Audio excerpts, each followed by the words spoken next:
Russia has spent much of the 2010s and 2020s pushing boundaries in Europe. We witnessed this in its 2014 annexation of Crimea, which saw it claim an enormous amount of territory from under Ukraine's nose.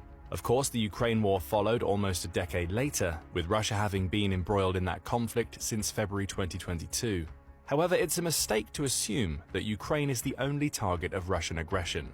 Several other countries, particularly those that previously fell under the Soviet yoke, have also started to feel pressure as Russian President Vladimir Putin's ambitions become clearer.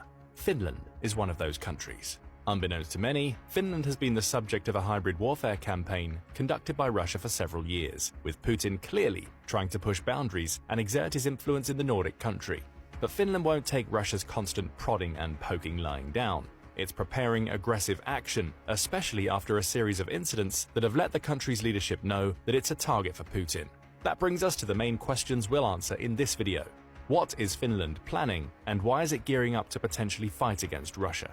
Before we dig into the answers, it's important to understand that Russia and Finland have a deep history of conflict that dates back to the 12th century. During that time, the country we know as Finland was essentially a political vacuum that attracted the attention of its neighbors to the east and west. To the west, Sweden wanted to control the region, ideally to establish it as a territory overseen by the Catholic Church.